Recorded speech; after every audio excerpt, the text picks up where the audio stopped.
Olá, eu sou a professora Liliane Guimarães, do Instituto Federal do Tocantins Campos Palmas, e hoje nós vamos ver mais um vídeo sobre desenho técnico aplicado à construção civil, o desenho arquitetônico.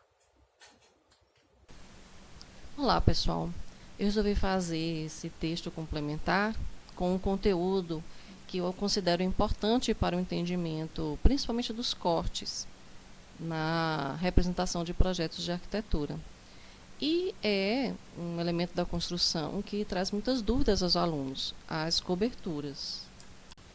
Só lembrando então para vocês o que nós vimos em introdução ao desenho arquitetônico, nós representamos a edificação tanto pelas suas vistas externas, a vista de cima, né, a vista frontal, a vista lateral, que são as fachadas, como também, para a gente entender melhor a edificação internamente, por cortes. Né.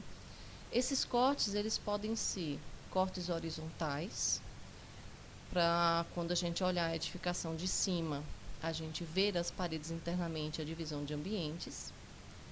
Podem ser cortes verticais, para a gente conseguir ver a edificação, seus elementos em altura, né? Ver os detalhes e também os detalhes da cobertura. Os cortes horizontais são chamados de plantas. Os cortes verticais são chamados simplesmente de cortes. Podem ser transversais à coberta, como esse daqui, que eu consigo ver a sua inclinação. Aqui eu consigo perceber quanto a cobertura está inclinada em relação ao plano horizontal. E podem ser longitudinais à cobertura. Nestes eu não consigo ver a inclinação porque eu estou de frente à minha cobertura, né? Eu não estou conseguindo aqui ver o quanto ela está inclinada. Então, por isso que a gente chama aqui de corte longitudinal à coberta. Vejam que na fachada a gente também vê aqui o pano da coberta de frente. A gente não vê aqui como, não tem como entender, né, por essa projeção, o quanto esta cobertura está inclinada. Só quando a gente vê ela lateralmente. Então, a gente tem que ver a cobertura lateralmente. E para isso, o corte tem que ser o transversal à minha cobertura, para eu conseguir ver a sua inclinação. Voltando então aqui ao nosso texto complementar sobre as cobertas, né, vamos ver alguns elementos de coberturas, né, a estrutura e alguns tipos de telhado. Esse texto aqui ele não tem o objetivo de discorrer sobre todos os tipos de coberta, todas as formas, todos os elementos, mas dá uma introdução para que vocês compreendam na hora de representar a sua coberta, principalmente quando você está no corte, em que você precisa ver todos esses elementos e entender cada um deles. Vamos começar então pelos elementos de cobertura. Aumentando um pouco a figura para vocês verem melhor, né? O primeiro elemento que nós vamos ver aqui, entender da cobertura, é a água ou pano de coberta. A água, ela é chamada assim porque é exatamente o elemento onde a água está escorrendo, né? É a figura geométrica formada pela cobertura, que é um plano, né, onde a água vai escorrer. Seria, por exemplo, esse paralelogramo aqui, ele é uma água. Já este triângulo aqui é outra água da cobertura. Este trapézio aqui é uma outra água. Se fosse um telhado simples, né, que não tivesse essas duas partes, poderia ser apenas um retângulo, né? Uma água só seria apenas um retângulo. Duas águas teriam um retângulo de um lado e um retângulo do outro. Então, é a água, né? É apenas isso, são os vários planos, né, da coberta por onde a água escorre. Tá? Nós temos aqui como divisão, né, entre essas águas a cumieira, quando ela é uma divisão horizontal. Então, aqui nós temos um elemento horizontal, a água cai aqui, vai para um lado e para o outro. Então, a divisão de duas águas, horizontal, né? E recebe inclusive uma telha específica chamada telha paracumieira, né? Com um tamanho diferenciado, né? Uma forma diferenciada para cobrir aqui esse espaço entre essas duas telhas. Dependendo do tipo de telha, né? Tem diferentes tipos de cumeeiras. Temos também aqui, no encontro dessas duas águas, o espigão. O espigão, ele divide também as águas, né? Para um lado, para o outro, para dois panos. Um outro divisor de águas é o rincão, ou também conhecido como água furtada. A diferença entre o rincão e o espigão é que o espigão divide a água para um lado e para o outro, inclusive utiliza-se a mesma telha, né, de cumeeira. Enquanto a água furtada, ela recebe a água de um lado e do outro, né, dos dois panos de cobertura. Tanto que essa água furtada, ela deverá ter aqui uma calha, né, para receber essa água. Então, todos os dois são encontros de panos de coberta, né, de água de coberta, só que um é a divisão onde a água escorre para os dois lados, né, recebe a água da chuva e escorre para os dois lados, e o outro recebe a água dos dois panos, né, colhe essa água e direciona para fora, ou se tiver uma calha aqui no final, direciona para este ponto, tá? Que mais que nós temos aqui? Manta, a manta é opcional, né? Às vezes é colocado aqui uma manta aluminizada ou não na cobertura. Ajuda na estanqueidade, no conforto térmico da edificação, mas é um elemento opcional. Beiral, o que é o beiral? Beiral é o que está sobrando da parede, né? A parte da coberta que está além da parede. Faz um sombreamento e protege a parede da chuva. Testeira, até parece aqui que está apontando para a mesma coisa, mas são coisas diferentes. Beiral é o pedaço da coberta, o trecho da coberta que está sobressalente, saliente em relação à parede. Testeira é um elemento opcional, que é essa madeira que está cobrindo a frente das telhas. A gente não vê aqui as telhinhas, né, redondinhas, encaixadas uma sobre a outra. A testeira está cobrindo essa visão. Não tem como visualizar, mas é um elemento opcional. Aqui nós temos empena ou oitão. O que é empena ou oitão? É quando você, na lateral da coberta, consegue ver a sua inclinação. Veja que é diferente dessa parte aqui. Essa parte eu tenho uma água caindo aqui para frente, eu não vejo essa lateral da cobertura como aqui que eu tenho na empena. Tesoura. A tesoura é um elemento de sustentação, mas existem outros, nós vamos ver aí em detalhe. Pode a coberta estar apoiada em pontaletes ou sobre paredes diretamente, há várias formas. Nós temos as teças, os caibros e as ripas, que fazem parte do conjunto de madeiramento da cobertura. Só lembrando também a vocês que nós estamos vendo aqui um telhado com estrutura de madeira, mas ele pode ter uma estrutura metálica também, né? Os caibros, as ripas seriam, na verdade, peças metálicas, né, para a sustentação da cobertura. Vamos ver então um pouco sobre a estrutura do telhado. Então, como eu tinha falado, o telhado pode ser apoiado em tesouras, né, que são estruturas completas em madeira ou em aço, né, com tirantes. Nós podemos ter a cobertura apoiada sobre pontaletes. Esses pontaletes podem ser de madeira, de aço, de alvenaria, de concreto, né, elementos que estão apoiando algumas peças de madeira que são necessárias para a nossa cobertura e ficam diretamente sobre a laje.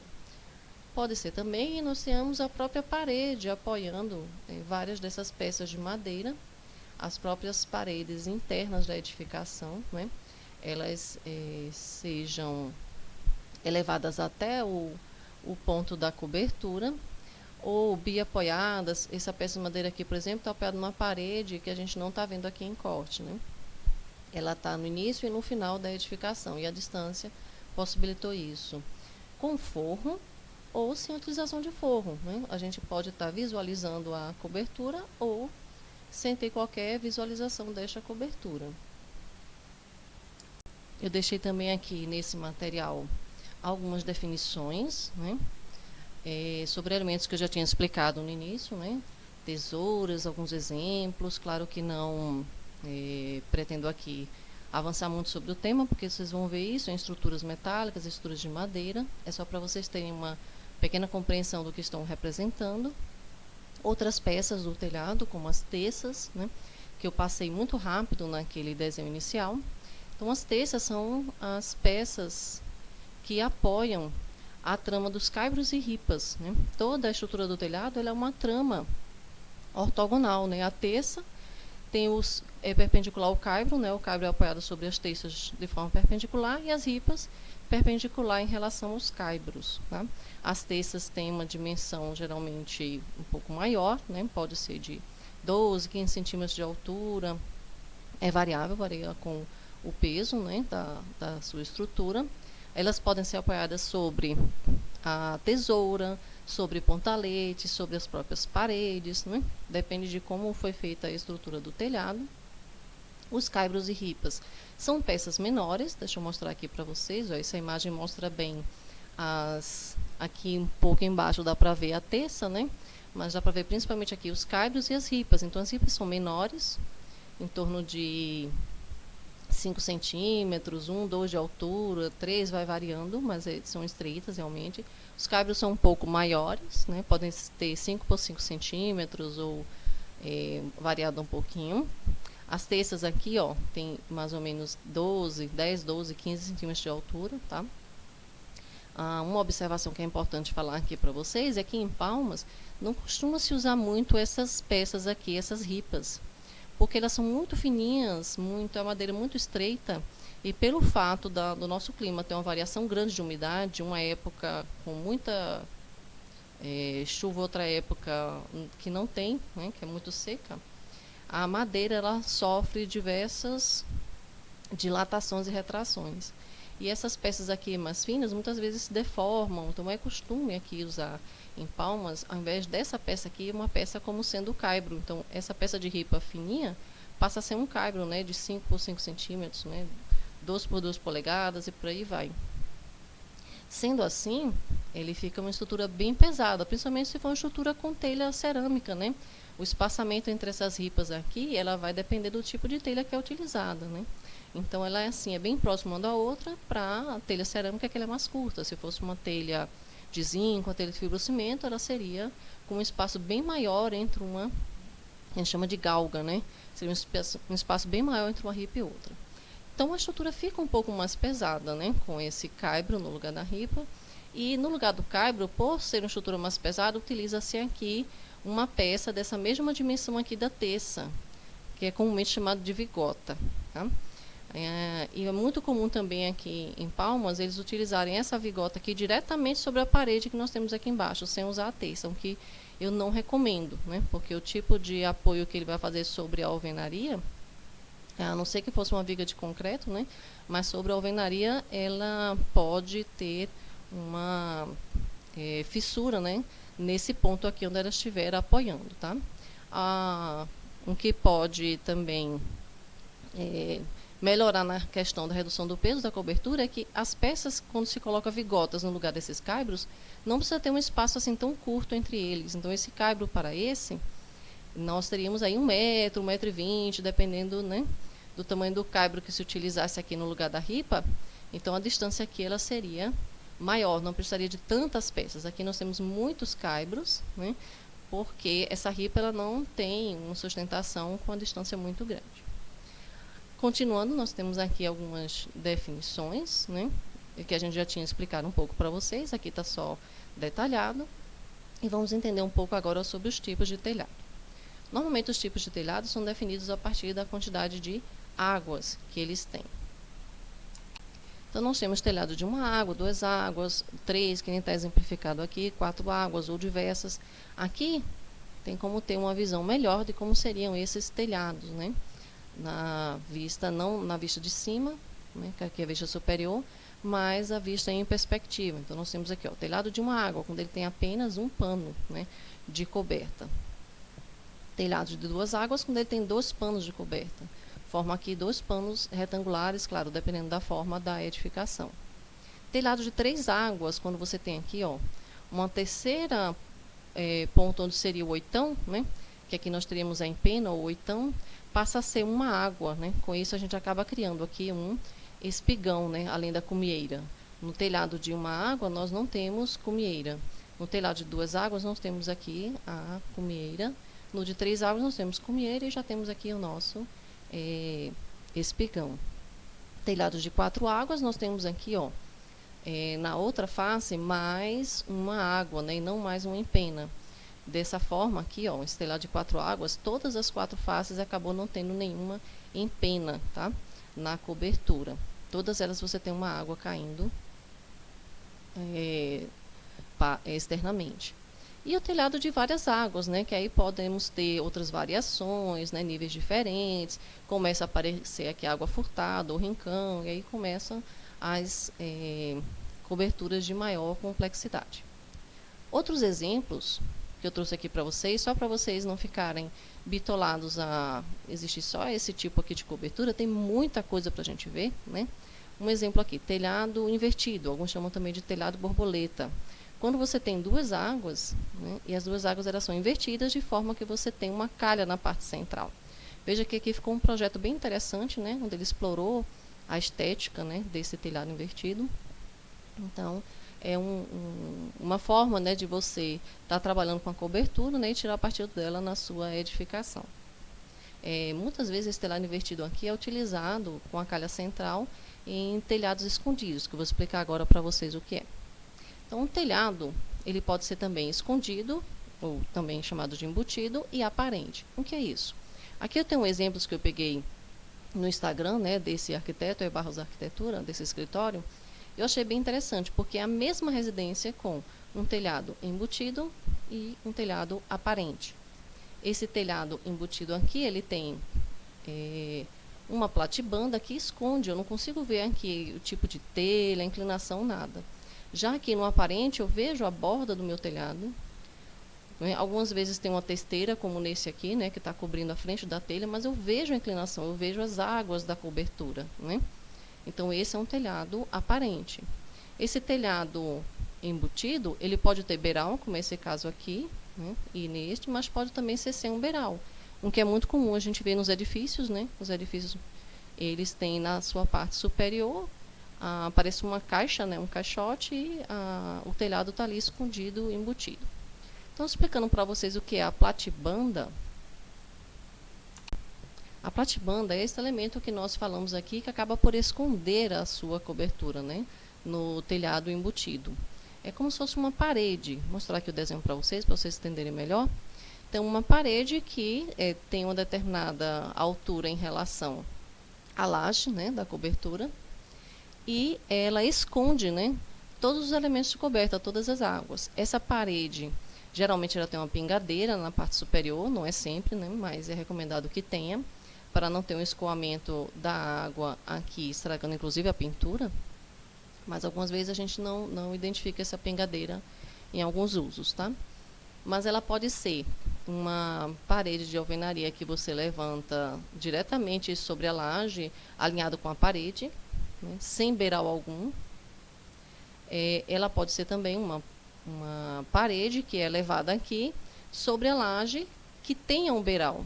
Então, a laje tem aqui um beiral e aí você levanta a parede e forma aquele desenho que a gente mostrou para vocês, né, aquela foto daquela edificação. Internamente, o telhado pode ser 2 águas, o que é mais comum, uma água só, né, o mais barato possível, uma telha mais simples, né, porque vai ficar escondido. Então, normalmente não se tem nenhum trabalho mais elaborado, né, interiormente aqui nessa cobertura. E é muito comum também você utilizar uma calha central, porque a calha é um elemento muito caro, né, da edificação. O rufo é um pouco mais barato, então aqui você, né, utiliza 2 rufos e uma calha central, sai mais econômico, dependendo da forma da cobertura. Mas quando não é possível, você pode colocar a calha no canto, né, aí teria que utilizar telha de cumieira, né, caso haja alguma divisão de águas como nessa daqui. E também apresento aqui para vocês, só para vocês terem um entendimento que existem muitos tipos de telhado, né? Um telhado especial, que é o telhado verde, né? Um telhado que ele tem um jardim na sua parte superior. Ele tem uma manta, né? Claro, para evitar a infiltração, né, para o interior da residência. Mas ele tem aqui, ó, todo um ajardinamento, né, sobre a sua coberta. É um telhado relativamente caro, né? Deixa eu mostrar aqui a estrutura para vocês, porque ele tem não só toda essa estrutura, né, de proteção para você não ter a infiltração de água, né, sobre a laje, sobre o interior da sua edificação, tá? Esses elementos são importantes. Isso aqui é um tipo de estrutura, mas existem vários tipos, né? Existem vários tamanhos, né, de camada de porção de terra a ser utilizada, várias plantas que são recomendadas. É bem interessante para termos uma melhoria do conforto térmico dessa edificação, mas tem um custo não só pela própria estrutura do telhado, como pelo peso, a carga a mais que ele traz, né, para essa laje, para essas estruturas, né? Então, tem que ser pensado desde o início, um telhado como este, para não causar sobrecarga, né, na estrutura da edificação. Bem, espero que eu tenha contribuído para o entendimento, né, dessas coberturas, para podermos fazer os desenhos da nossa representação dos telhados, né? E na próxima parte eu vou explicar para vocês como calcular, né, a inclinação destas coberturas.